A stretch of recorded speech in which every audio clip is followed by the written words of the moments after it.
Muy buenas noches a todos nuevamente, estimados estudiantes. Hasta el momento nosotros hemos analizado el elemento de la culpa que forma parte de los criterios de imputación o también llamados factores de atribución en un sistema de responsabilidad subjetiva, ¿no? En los sistemas de responsabilidad civil subjetiva, tal cual nosotros hemos revisado, se requiere de la culpa del agente del daño para que sea responsable. Hemos analizado primero este elemento. Posteriormente hemos visto que la responsabilidad emana de un hecho humano, ¿no? Y este hecho humano puede darse por acción u omisión. Entonces habíamos manifestado cuáles son los requisitos para que esto acontezca, ¿no? Si es que nosotros queremos establecer la responsabilidad de una persona por omisión, previamente tiene que existir una, un deber o una obligación establecida por ley, ¿no? Una determinada conducta que regulada por la ley. Posteriormente hemos visto que esto tiene que ser antijurídica, ¿no? Y el hecho de que sea antijurídica implica que sea contraria al ordenamiento jurídico, implica que termine por, se termine por dañar un determinado interés jurídicamente tutelado o protegido, o también realizar una acción que implique el incumplimiento de un deber jurídico, ¿no? Eso es lo antijurídico, según algunos autores. Otros autores nos dicen, como Díez Picasso, por ejemplo, que no, en realidad es un disvalor, es decir, es considerar algo malo según lo que diría nuestro ordenamiento jurídico, según lo que dice nuestro ordenamiento jurídico. Entonces, necesitamos, como hemos dicho, un hecho humano, necesitamos que ese hecho humano sea antijurídico y necesitamos el daño. Y hemos empezado a analizar el tema del daño. Hemos visto que el daño es un menoscabo patrimonial o extra patrimonial que se da, que se da fruto de una acción u omisión, ¿no? Entonces, esto va a implicar la reparación, que va a implicar, como habíamos manifestado en anteriores clases, el reparar ese daño emergente y ese lucro cesante que ha surgido, ¿no? Hemos visto que si se tiene que cuantificar el daño, se han dado algunas teorías. Una de estas es la teoría del, la teoría de la diferencia, ¿no? El daño sería aquella diferencia que existe entre el patrimonio que hubiese tenido la víctima en caso que no hubiese acontecido el hecho y el patrimonio que efectivamente tiene. Entonces, esta es una abstracción y nos dice que simplemente cuando nosotros analizamos el daño, se va a considerar la situación patrimonial, ¿no? Y no así el hecho concreto. Pero ya hemos visto que hay críticas también que establecen que lamentablemente esta teoría resultaría incompleta, ya que no comprende la totalidad del daño. Una vez que hemos terminado de revisar esto, hemos analizado, hemos revisado un poco más sobre el concepto de daño y hemos visto que existe una clasificación muy importante entre daño patrimonial y extrapatrimonial. Y en nuestra última clase nosotros veíamos que el daño patrimonial se va a referir justamente a aquel daño, eh, aquel empobrecimiento que se va a generar, aquel menoscabo que se va a generar en el patrimonio de la víctima. Y hemos visto que en nuestro ordenamiento jurídico al menos comprende dos figuras, que es el daño emergente o el empobrecimiento que surge ante el daño y el lucro cesante, ¿no? Y el lucro cesante que se refiere a aquella cesación en la percepción de ciertos montos de dinero, ¿no? Uno deja de percibir ciertas riquezas por el hecho dañoso, lo cual también comprende el daño, ¿no? Y hemos visto también que en otros ordenamientos jurídicos, concretamente en sistemas anglosajones, se conoce la figura de los punitive damage, ¿no? Estos daños que se refieren a sanciones ejemplarizantes, ¿no? Son sanciones ejemplarizantes, pero que no forman parte de nuestro ordenamiento jurídico. En nuestro ordenamiento jurídico lo que se busca es reparar el daño, devolver a la víctima al mismo estado en que se encontraría si el daño no hubiese acontecido, si el hecho dañoso no hubiese acontecido. Hemos visto también la figura de la pérdida de chance, ¿no? Y hemos analizado que la misma tendría que ser matemáticamente probable para establecer si efectivamente puede concurrir esto dentro de los, dentro de los, dentro del daño a repararse, ¿no? Dentro de lo que deba repararse. Entonces hemos analizado en un primer momento el daño patrimonial, por lo cual ahora nos corresponde revisar el daño extrapatrimonial. Y como habíamos dicho, ¿no? El daño no solamente concierne a aquel empobrecimiento que se genera en la persona, sino también existen lesiones a la persona en sí misma. La persona considerada como un valor espiritual, como un valor psicológico e inmaterial. Se encuentran inmersos en el daño extrapatrimonial, el ansia, la angustia, sufrimientos físicos y psíquicos que puedan generarse. Esto que probablemente sea casi imposible, ¿no? De probarse muchas veces. Por eso nuestra jurisprudencia ha establecido que cuando se ha probado la existencia de un delito, también ya se presume que existe un daño moral, por ejemplo. Entonces, hay una ansia, ¿no? Si a uno le choca en el automóvil, tiene cierto miedo tal vez, cierto miedo infundado probablemente, o esto que sería la angustia, ¿no? La angustia es un medio infundado que pudiera darse en la persona. Ciertos sufrimientos físicos, no nos referimos concretamente a lo visible, sino al dolor que uno puede llegar a sentir, ¿no? Eso, por ejemplo, no se puede evaluar en dinero. Y también hay ciertos daños psíquicos, cierto sufrimiento que uno tiene, cierta tristeza, cierto decaimiento, ¿no? Respecto a este daño, nuestro código establece lo siguiente, ¿no? El artículo 23 nos dice, los derechos de la personalidad son inviolables y cualquier hecho contra un derecho de la personalidad confiere al damnificado la facultad de demandar el cese del hecho en primer lugar, es decir, que se deje la conducta lesiva, y en segundo lugar el resarcimiento por el daño material o moral. Entonces nuestro código civil, nuestro ordenamiento jurídico, permite la reparación del daño que se cause y que sea extrapatrimonial, concretamente al daño moral, ¿no? Dentro de este daño se va a encontrar, según la doctrina, el daño a la persona. El daño a la persona se entiende como la lesión a un interés o derechos personales, dentro de los cuales estará pues la vida, estará la integridad física, estará el honor, estará la imagen. Entonces la persona en sí misma tiene ciertas cualidades que le otorgan ciertos derechos sobre estas cualidades, ¿no? Nosotros tenemos un honor, tenemos una intimidad, tenemos ciertos derechos inherentes a nosotros mismos por el solo hecho de ser personas. Pero concretamente respecto a la integridad física o respecto a la libertad, por ejemplo, de locomoción, existiría pues un daño biológico, ¿no?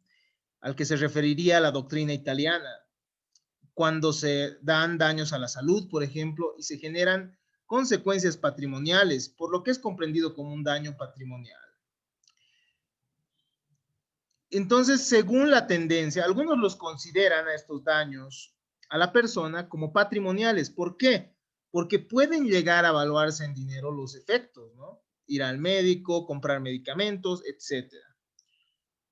Pero también podrían ser considerados extrapatrimoniales porque ya hemos manifestado, ¿no? Se genera cierto dolor, cierto sufrimiento, cierta angustia, ciertas ansias que al final forman parte también de un daño extrapatrimonial.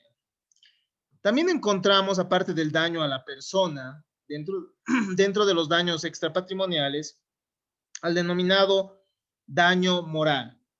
El daño moral es una afectación al estado de ánimo, traducido en dolor, sufrimiento de inestimable cuantificación. No se sabe cuánto vale estos sufrimientos que pueda vivir una persona. Pese a ser inestimable, tiene que cuantificarse según criterios de equidad. ¿A qué se refiere esto? Que debe evaluarse el caso concreto y ver a cuánto, de manera razonable, podría ascender el pago de la reparación de estos daños. El problema que genera el daño moral es probarlo, según algunos autores. Sin embargo, nuestro Tribunal Supremo ha establecido en el Auto Supremo 703, quebrado 2017, de 10 de julio, que este daño se presume ante la comisión de un delito. Es decir, que si se ha cometido un delito, si es que una persona termina siendo condenada por la comisión de alguno de los delitos que están establecidos en nuestro Código Penal, además tendrá probado, digámoslo así, la víctima que han existido daños morales. Pero los daños morales son diferentes al daño psíquico o psicológico, nos dice alguna parte de la teoría, ¿no? Ya que el daño psíquico o psicológico no sería ni patrimonial ni extrapatrimonial. Si puede tener reflejos o efectos ante la pérdida de ingresos generados a la víctima, efectivamente puede acontecer eso, ¿no? Por el trastorno psíquico. Podría haber entonces un reflejo, ¿no? Tal vez alguien que haya sufrido un determinado hecho violento, posteriormente no tenga la intención de salir a su lugar de trabajo, ¿no? Entonces, hay ciertos efectos que se generan y que son de carácter patrimonial, pese a tener este matiz primordialmente psíquico o psicológico. No es lo mismo que el daño moral, porque el daño moral va a ser las consecuencias de un daño físico propio o ajeno, ¿no? El daño moral va a ser algo espiritual, es decir, ese sufrimiento, esa angustia, ese dolor, pero en el daño psíquico, psicológico, tendría que estar comprometida la salud psíquica con carácter temporal o definitivo. Entonces, el daño psíquico, psicológico se refiere propiamente a la salud psicológica de alguien, ¿no? A que haya sido afectado bajo ciertos trastornos, y no así respecto a un daño moral que se refiere, reitero, al sufrimiento que puede emanar o a la angustia, etcétera. Son dos aspectos, si se dan cuenta, totalmente diferentes, ¿no? O sea, se puede distinguir intelectualmente que el daño psíquico o psicológico no es lo mismo que un daño moral. Es la alteración psicosomática del individuo, de sus condiciones mentales, es decir, un conjunto de fenómenos que permite al individuo conformar la idea de sí mismo y del mundo. El daño también se ha dividido en daño contractual y extracontractual. El daño contractual implica la no ejecución de una obligación preexistente entre las partes y el comportamiento dañoso de un deudor que viola el derecho de un acreedor. Nosotros, cuando celebramos contratos día a día, sea de compraventa, sea de permuta, sea un contrato de sociedad, etcétera, nos comprometemos ante las otras personas para cumplir ciertas actividades que puedan favorecernos, ¿no? Y que puedan favorecer a estas personas. Entonces, el daño puede surgir de un contrato. El contrato es un acuerdo de voluntades que tiene por finalidad crear, modificar o extinguir ciertas situaciones jurídicas, ¿no? Ya en un contrato de compra-venta, yo paso a ser propietario, por ejemplo, se modifica mi situación respecto a un bien. Y el vendedor pierde la propiedad del bien, ¿verdad? Entonces se va modificando. Pero si uno incumple, se pierden las expectativas del otro. Se pierden las expectativas de la otra parte, del acreedor, ¿no? Del que tiene que recibir cierta prestación.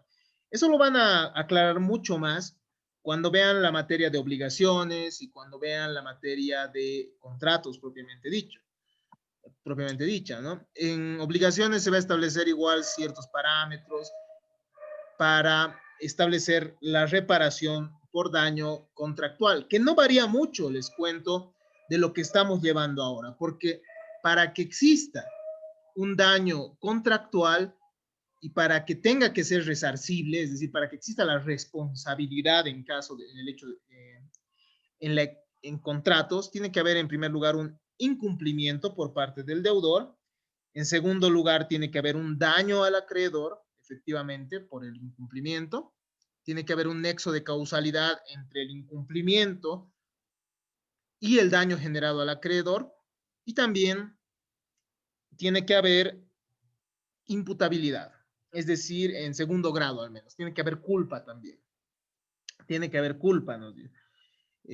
Tiene que haberse incumplido con la intención de no cumplir efectivamente. Y ustedes saben que muchas veces cuando uno se endeuda, etcétera, o cuando uno celebra contratos, las personas no cumplen porque sencillamente no quieren hacerlo, ¿eh?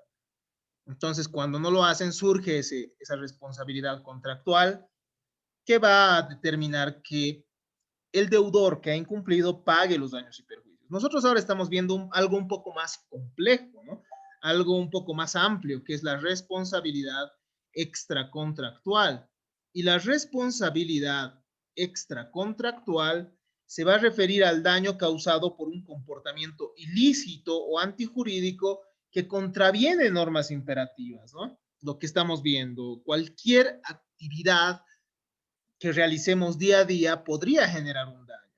Entonces, la diferencia entre el daño contractual y extracontractual es que el daño contractual implica una relación jurídica preexistente, mientras que en el daño extracontractual nos basamos en el daño que se hubiese generado.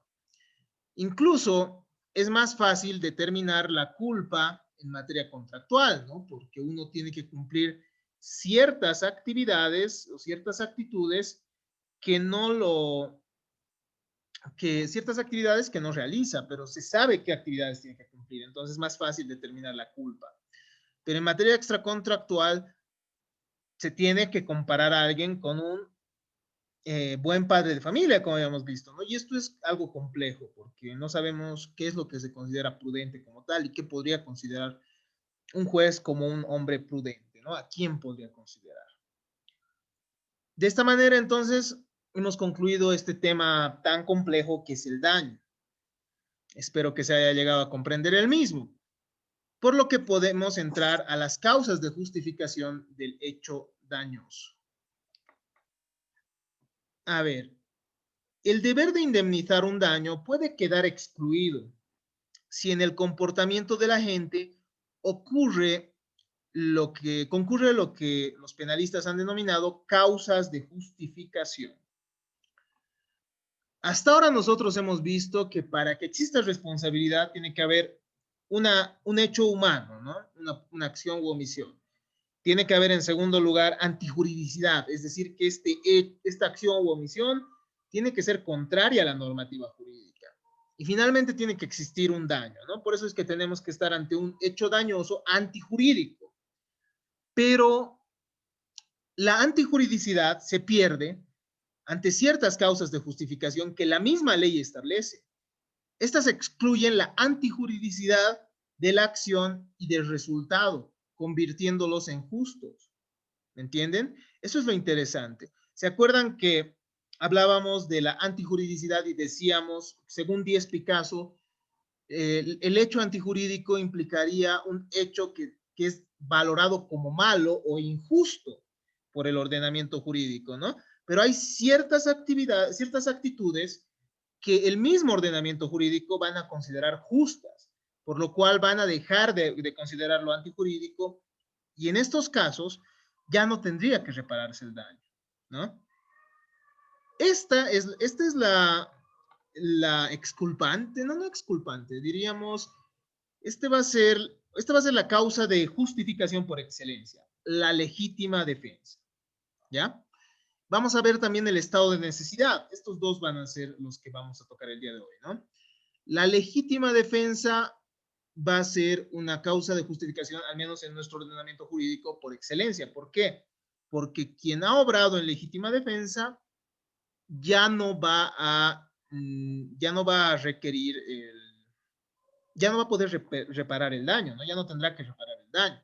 Pero en el estado de necesidad vamos a ver que sí se repara, pero ya no con otros aspectos que hemos considerado, es decir, ya no el lucro cesante, ya no el daño emergente como tal, sino únicamente cierto monto específico. A ver, empecemos entonces. La legítima defensa.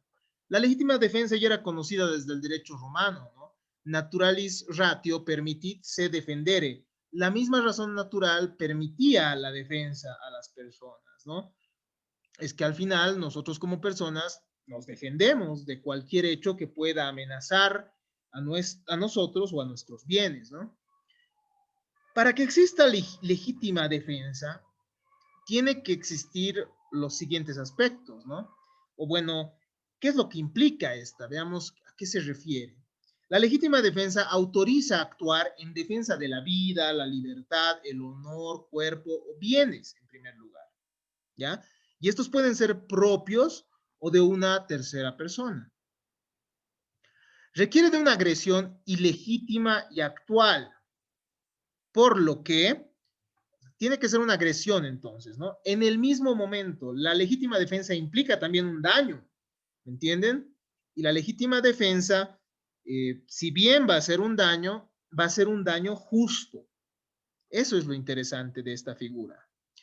Requiere de una agresión ilegítima, es decir, algo que según el ordenamiento jurídico no sería bueno, pero vamos a ver que también esta agresión, por la otra parte, que va a ser ilegítima, eh, tiene ciertos requisitos, ¿no? No puede reaccionarse sobre agresiones pasadas ni previniendo agresiones futuras. Eso es importante. Es decir, no puede decirse que uno estaba ejerciendo su legítima defensa por hechos pasados, digamos, el día de antes de ayer a mí me ha golpeado y yo vaya el día de hoy y le diga y lo empieza a golpear, ¿no? Eso no es legítima defensa. Eso ya se refiere a otro hecho antijurídico, pero no es legítima defensa, porque la legítima defensa tiene que ser actual, tiene que defender una agresión ilegítima en el momento. Y tampoco tiene que prevenirse agresiones futuras, ¿no? Si digamos estamos peleando y yo digo, y yo empiezo a golpear a la otra persona, no estaré previniendo, no digo, estaré supuestamente previniendo, pero no estaré actuando en legítima defensa. ¿No ve? No estaré actuando en legítima defensa porque sencillamente la persona no está realizando la agresión ilegítima como tal. Debe haber necesidad racional del medio empleado para impedir o repeler la agresión. Entonces, mediante el hecho que busca impedir o repeler la agresión, tendríamos que estar ante una necesidad racional, nos dicen, ¿no? ¿A qué nos referimos con esto? Que tampoco puede excederse la legítima defensa, ¿no? Tendría que ser también proporcional en primer lugar. Y en segundo lugar, esta necesidad no puede basarse en desequilibrios, ¿no? Entre el agresor y la persona que se defiende. No debe haber provocación suficiente por el agredido que se defiende, ¿no? Si el agredido que se defiende ha provocado también los daños, no existirá, al menos según la doctrina, la legítima defensa. Si estos elementos concurren, ya no existiría la obligación de resarcir el daño. Es así que nuestro Código Civil, en su artículo 985, establece lo siguiente. Quien en defensa de un derecho propio o ajeno, al rechazar por medios proporcionados una agresión injusta y actual, ocasiona a otro un daño, no está obligado al resarcimiento. Entonces hay que leer muy bien este artículo, ¿no? Puede defenderse bienes propios, es decir, nuestra vida, nuestro honor, nuestra integridad física, etcétera, pero también puede defenderse bienes de otros, ¿no? Bienes de un familiar, por ejemplo, cuando lo están agrediendo y tú lo vas a defender. Pero tiene que ser, reitero, actual, ¿no? Al rechazar por medios proporcionados, eso es importante, no puede excederse el daño que se realice a la otra persona, tendría que ser proporcionado. Sería absurdo que si entre dos personas están gritando, tú vayas a defenderle con una pistola, por ejemplo, ¿no? Eso sería desproporcional, no sería un medio proporcional. Y bueno, la agresión de la cual se está defendiendo la persona que actúa en legítima defensa eh, tendría que ser injusta, ¿no? Ahora sí, una agresión injusta y actual ocasiona Una un daño. consulta, una pregunta. Claro, dígame. Entonces, de esta manera, entonces, hemos podido ver la legítima defensa, que es un eximente de la obligación de resarcimiento. Es decir, que quien ha generado un daño en legítima defensa a otra persona ya no será responsable para resarcir el mismo, ¿no? Dentro de las causas de justificación, nosotros también tenemos la figura del estado de necesidad. También tiene antecedentes en el derecho romano, en la Lex Rodia de Iactu, que permitía la echazón de mercaderías al mar en caso de peligro, ¿no? Entonces, ahí encontramos un antecedente del estado de necesidad, de generar un daño porque era necesario, porque uno tiene ciertos males que evitar. Pero a ver, veamos cuáles son las condiciones del estado de necesidad. El mal causado tiene que ser menor al que se trate de evitar. Eso es importante, ¿ya? En la legítima defensa nosotros hablábamos de cierta proporcionalidad, pero en el estado de necesidad, el mal que se causa es mucho menor al que se trata de evitar. El típico ejemplo del estado de necesidad es de aquella madre que roba comida para alimentar a sus hijos, ¿no? Entonces, la salud de un niño obviamente termina siendo más importante que un pan. La situación de necesidad no tiene que haber sido intencionalmente provocada, ese es otro de los elementos, ¿no? Si uno provoca su propia necesidad, lamentablemente no estaremos ante esta figura. Que el necesitado no tenga por oficio o cargo la obligación de sacrificarse, ¿no? Si es alguien que por su oficio o por sus actividades tiene que realizar cierto sacrificio, entonces no será viable esto. No sé, qué sé yo, alguien que tiene que realizar un ayuno, por ejemplo, ¿no? Y que robes para darle a esa persona. No, no funcionaría así. El sujeto en estado de necesidad se ve precisado a optar entre recibir un daño o tolerar que otro lo reciba y ocasionar el daño a un tercero, ¿no? En el estado de necesidad, entonces, lo que sucede es que la persona que genera el daño, en vez de tolerar un daño, genera un daño a otro. Esa es la diferencia, ¿no?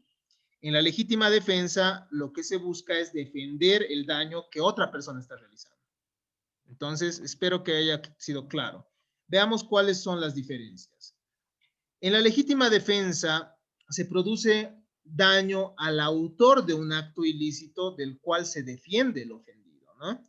Se produce el daño entonces a alguien que está generando un daño ilegítimo. Mientras que en el estado de necesidad, el daño es ocasionado a una persona que no es culpable y que no comete ninguna ilicitud, ¿ya? El ofendido no comete ilicitud en la legítima defensa, mientras que en el estado de necesidad existiría un enriquecimiento injusto.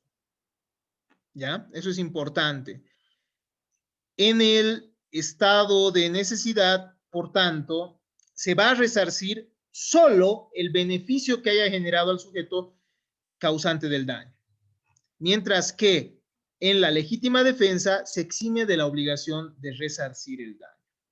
¿A qué nos referimos con esto? Cuando hay legítima defensa no se tiene que reparar nada, no se tiene que realizar erogaciones de dinero. Pero si hay un estado de necesidad, habría un enriquecimiento injusto, ¿no? Porque se le causa un daño a una persona que no ha sido culpable.